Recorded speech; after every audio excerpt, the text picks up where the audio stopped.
सिद्धेभ्यः शुद्धात्मने नमः। नमो जुणाणम। सभी को सादर शुद्धात्म वंदन। आज भादव मास की शुक्ल पक्ष की 11 एकादशी का यह शुभ मंगल पावन दिवस है और 10 लक्षण महापर्व अभी चल रहे हैं। इस पावन अवसर पर आज उत्तम तप धर्म के धारण करने का दिन है। वैसे ऐसा नहीं है कि किसी पर्टिकुलर दिन के वक्त पर ही हमें 10 धर्मों को धारण करना है। ये 10 लक्षण रूपी धर्म हमारे अंतर में, आत्मा में प्रति समय विद्यमान रहता है, क्योंकि मेरा आत्मा जो है वो 10 लक्षण धर्म स्वभावी ही है। आत्मा का स्वभाव ही 10 लक्षण धर्म रूप है।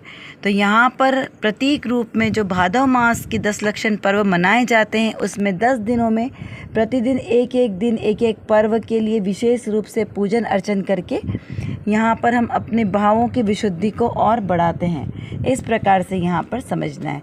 तो चलिए, आज उत्तम तप धर्म का यहाँ संदेश प्राप्त हुआ है हमें, जो स्वामी कार्तिकेय द्वारा लिखा हुआ बहुत ही सुंदर ग्रंथ है, कार्तिकेय अनुप्रेक्षा जी।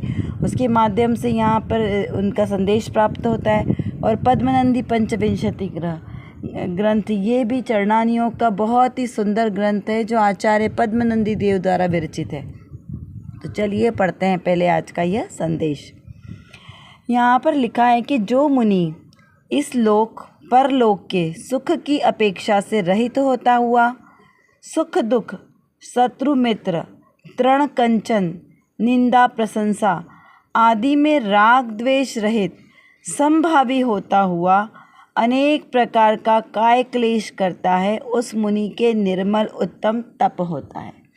क्या कहा यहाँ पर कि उत्तम तप किसको धारण होता है?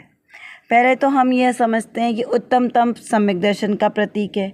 अब ये तप क्या है? तप किसे कहा? तप मतलब प्रतपन।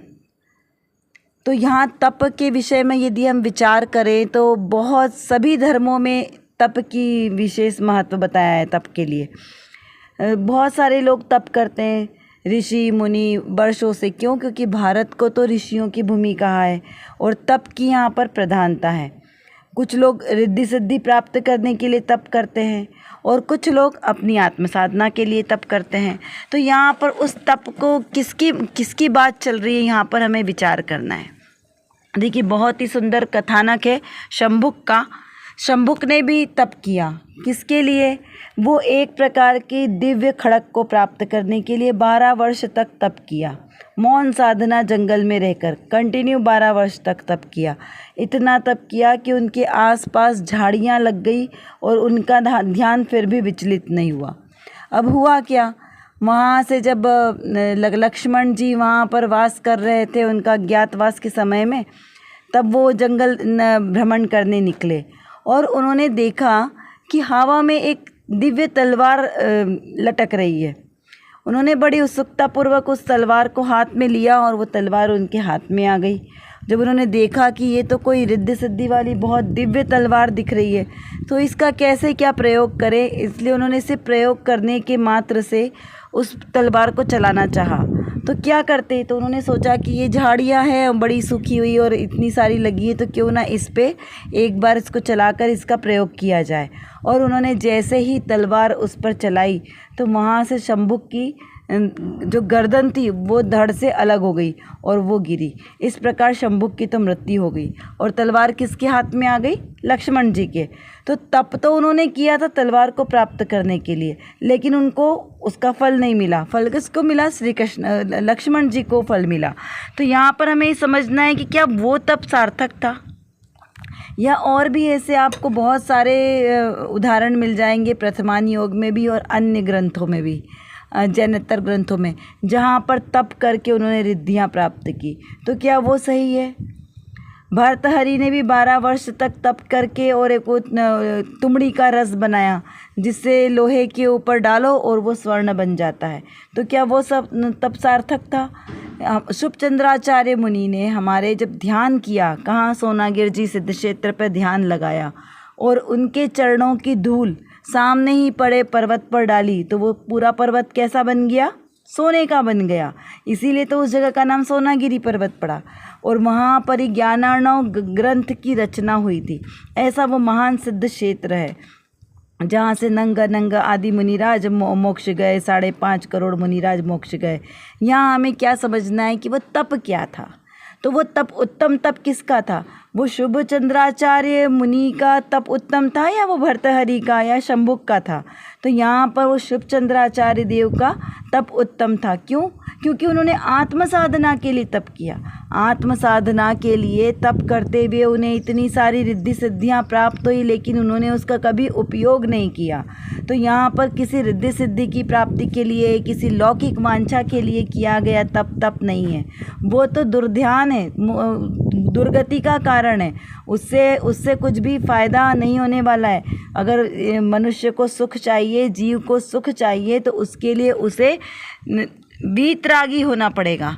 राग द्वेष रहित जो तप किया जाता है, निर्वांछक भाव से, अपरिग्रही भाव से जो तप किया जाता है, उसका फल मिलता है निर्वाण, अभ्युदय सुख।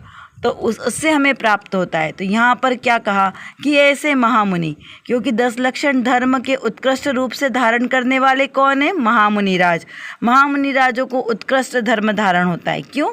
क्योंकि वो सर्व प्रकार के परिग्रह से रहित होते हैं, अपरिग्रही होते हैं, क्रोध मान माया आदि सर्व विकारों से रहित होते हैं। और 3 कषाय चौकड़ी के अभाव होने के कारण मुनि अवस्था में सकल संयम का धारण है, और वहाँ पर विशुद्धि भी अधिक होती है। उसी के साथ साथ जैसे जैसे गुणस्थान बढ़ता जाएगा, जैसे उनकी ध्यान की दशा बढ़ती जाएगी, वैसे वैसे संज्वलन कषाय चौकड़ी का भी अभाव होगा। इस प्रकार चारों कषाय का चौकड़ी का अभाव होने के बाद, यानी 10वें गुणस्थान तक जो सूक्ष्म लोभ है उसका भी नाश हो जाता है, और उसके बाद पूर्ण वीतराग दशा प्राप्त होती है, और वो सच्चे सुख का साधन है।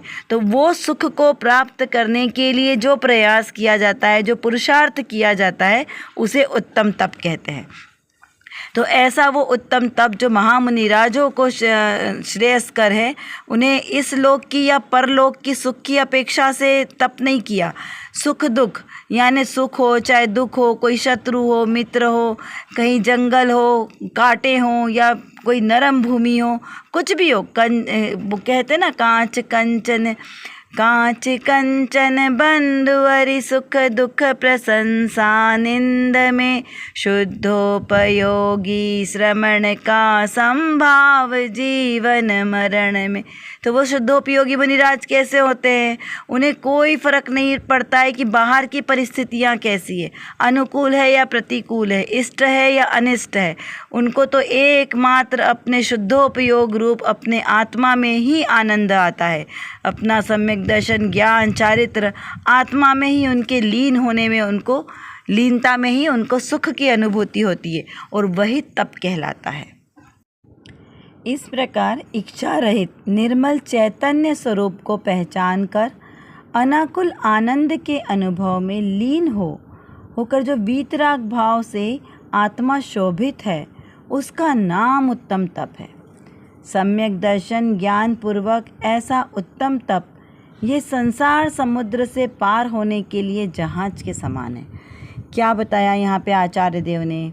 आचार्य पद्मनंदी देव कहते हैं कि जो तप है वो इच्छा रहित होना चाहिए, निर्वांछक, निदान नहीं होना चाहिए। निदान शल्य से रहित, 3 प्रकार के शल्य है ना, मिथ्या तो माया और निदान, तो तीनों प्रकार के शल्यों से रहित होने वाला ऐसा वो उत्तम तप है।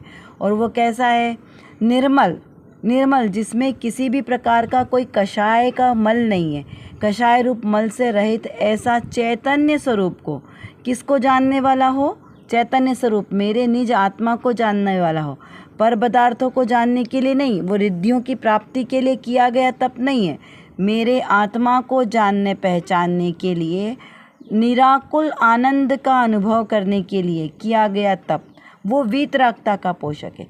देखिए, जो निराकुल स्वभाव को जिसे जानना है, उसका अनुभव करना है, तो वो जीव कहाँ जाना पसंद करते हैं? एकांत स्थानों में, जहाँ कोई ज़्यादा लोगों का आवागमन नहीं होता, ऐसे एकांत स्थानों में रहना पसंद करते हैं, क्योंकि वहाँ पर कोई उन्हें डिस्टर्ब नहीं करता। लेकिन जिनको एकांत पसंद नहीं है, इसका क्या अर्थ समझना कि उन्हें लोगों के साथ भीड़ में रहना पसंद है, और भीड़ में कभी धर्म नहीं होगा। भीड़ में कभी उस निराकुल आत्मा का वेदन नहीं हो सकता। तो जिसको सच्चे सुख की प्राप्ति करनी है वो भीड़ में रहकर भी अपने लिए कुछ समय एकांत में निकाल लेता है कि जहाँ उसे अपने आत्मा का स्वभाव का विचार करने का अवसर मिले कि मैं कौन हूँ, मेरा स्वरूप क्या है, मैं आया कहाँ से हूँ, मुझे क्या जाना है, मेरा कार्य क्या है। ये सब का विचार चिंतन होना बहुत ही आवश्यक है। और ऐसे ही जब वो अपने स्वभाव का स्वरूप को समझता है, अपने स्वभाव को जानता है, पहचानता है, तब उसे अपना आत्मा शोभित होता है कि मेरा आत्मा कैसे अनंत गुणों से शोभायमान है। उसका नाम उत्तम तप है। किसका नाम? अपने आत्म स्वभाव के लक्ष्य से किया गया तप उत्तम तप कहलाता है। क्यों? क्योंकि सम्यक दर्शन के साथ होने वाला है। और सम्यक दर्शन का क्या अर्थ समझना कि जिसको अपने आत्मा से साक्षात्कार हुआ है, जिसने स्वपर का भेद विज्ञान किया है, जिसने ये जान लिया है कि मेरा आत्मा इस शरीर से भिन्न है, इन शरीर के पदार्थों का कर्ता मेरा आत्मा नहीं है, उसे सच्चा सम्यक दर्शन, ज्ञान और चारित्र प्रकट होता है। और उसके आश्रय से किया गया तप वो व्रत तप कहलाता है। अगर आत्मा का भान नहीं है ना, उसके पहले किया गया कितना भी व्रत तप सब वो बाल तप और बाल व्रत ही कहलाते हैं। क्यों बाल तप बाल व्रत कहलाते हैं? क्योंकि ऐसे तो भूखे रहना और दूरधर एक पैर पे खड़े होकर तपस्या करना, ये सारी चीज़ें तो कोई भी कर लेता है ना।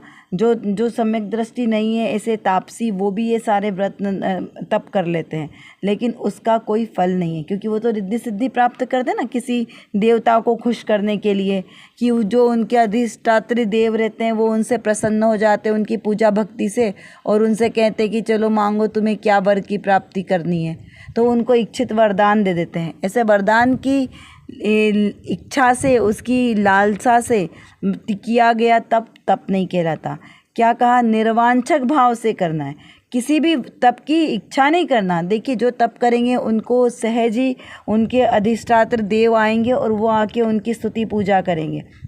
हमारे महामुनि राजों को नाम से तो 64 रिद्धियाँ हैं, वैसे तो अनंत रिद्धियाँ प्रकट होती है। तो वो जो दिव्य रिद्धियाँ प्रकट होती है, लेकिन वो उनका उपयोग नहीं करते। उनको देव उनके आगे सामने नतमस्तक होकर खड़े रहते हैं, लेकिन वो उनका उपयोग नहीं करते। जैसे भूत बलि आचार्य और पुष्पदंता आचार्य ने मंत्र सिद्धि की थी ना आचार्य देव के कहने से। तो मंत्र सिद्धि क्यों की थी उन्होंने? इसलिए कि वो देवियाँ प्रकट हो और उनसे कुछ काम हो? नहीं, वो मुनिराज ने तो उनकी परीक्षा लेने के लिए की थी, लेकिन जो मंत्र की सिद्धि हुई उसमें उनका लौकिक प्रयोजन कुछ भी नहीं था। सिर्फ मात्र उनके ज्ञान की और एकाग्रता की परीक्षा आचार्य देव ले रहे थे। और वो मुनिराजों ने क्या कहा कि भाई हमें आपकी कोई आवश्यकता नहीं है, आप यहाँ से जा सकते हो, क्योंकि हमें किसी चीज़ की कोई आवश्यकता ही नहीं, किसी की कोई हमारे अधीन रहे। हम स्वयं भी स्वतंत्र है और सभी जीव प्राणी मात्र स्वतंत्र है। इस प्रकार से जो किया जाता है निर्वांछक भाव से तप, वो उत्तम तप कहलाता है। चलिए अब देखते हैं आज रत्नकणिका में पूज्य गुरुदेव श्री के प्रवचन जो 10 लक्षण धर्म पर हुए, उसके आधार पे से यहाँ पर हमें रत्नकणिका में संदेश प्राप्त हुआ है, जो समय सार जी के 108 नंबर के कलश के आधार से यहाँ पर प्राप्त है। यहाँ पर कहा है कि उत्तम तप यानी क्या? आत्मा में सम्यक दर्शन होने के बाद, स्वरूप में चारित्र की रमणता होने के बाद, चारित्र में बहुत उद्यम करना, उसका नाम उत्तम तप है। सम्यक दर्शन के बिना चारित्र होता नहीं है, और चारित्र के बिना उत्कृष्ट तप नहीं होता। कितनी सुंदर यहाँ पर बात कही है। इतनी तो शर्त है, समझ में आया? इस प्रकार गुरुदेव श्री यहाँ पर पूछ रहे हैं कि क्या ये सूक्ष्म बात समझ में आती है? क्या सूक्ष्म बात है कि सम्यक दर्शन के बिना चारित्र नहीं होता, और उत्कृष्ट चारित्र के बिना तप नहीं होगा उत्कृष्ट, क्योंकि जब तक चारित्र अंगीकार नहीं होगा तो तप किसका करेंगे? जो मुनि इस लोक में या परलोक में स्वर्ग के सुख की भी जहाँ इच्छा नहीं है, क्या कहा? इच्छा से रहित, स्वर्ग सुख की भी इच्छा नहीं है, वहाँ सुख दुख अनुकूलता प्रतिकूलता में जिसे अंदर से सम्यक दर्शन सहित चारित्र की दशा में समभाव होते हैं, कैसे समता के परिणाम होते हैं, उसे तप कहते हैं। वो कहते हैं ना, सुख दुख प्रशंसा निंद मेष, मात्र उपवास करे उसे तप नहीं कहा। उप प्लस वास यानी उपनाप आनंद स्वरूप भगवान का, और उनके समीप राग से रहित होकर रहना, उसे उग्र पुरुषार्थ की इच्छा का उत्पन्न नहीं होना और अतीन्द्रिय आनंद का प्रतपन होना, वह तप है। क्या कहा? अतीन्द्रिय आनंद की प्राप्ति होना और किसका इसका अभाव होना? राग द्वेष आदि विकारी भावों का नाश होना और अतीन्द्रिय आनंद की प्राप्ति होना, उसे उपवास कहा है। यहाँ मात्र, अनशन, उनोदर, ये जो तप कहे ना, 12 प्रकार के तप कहे, उसमें से 2 प्रकार के अंतरंग और बहिरंग तप, अभ्यंतर तप 2, उसमें 6 भेद कहे हैं, 6 अंतरंग और 6 अभ्यंतर, तो बहिरंग तप। तो वहाँ पर जो 6 भाग कहे, ऐसे मिलाकर कुल 12 तप हुए।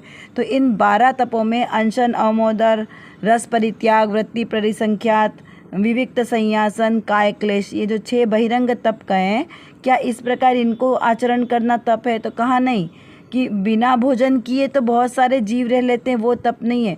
यहाँ पर इच्छा की उत्पत्ति ही नहीं होना, वो तप है। आपको भोजन की इच्छा ही नहीं हो रही है कि भोजन करना है, तो वो तप कहलाता है। इस प्रकार से यहाँ उत्तम तपों को धारण करने वाले महामुनिराज होते हैं।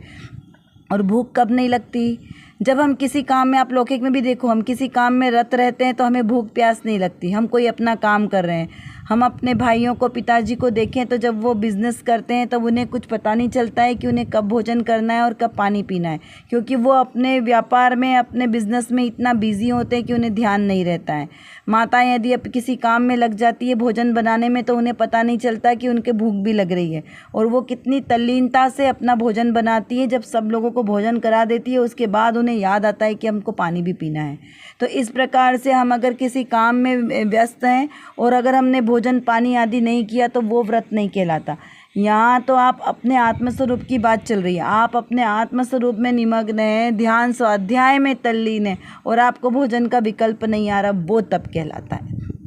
इस प्रकार से यहाँ उत्तम तप को धारण करने वाले महामुनिराज हैं, मध्यम तप को धारण करने वाले व्रती श्रावक हैं, और सम्यक दृष्टि श्रावक जिसे जघन्य कहा जाता है, जघन्य सम्यक दृष्टि की श्रेणी में आते हैं, वे यहाँ पर जघन्य तप को धारण करने वाले हैं।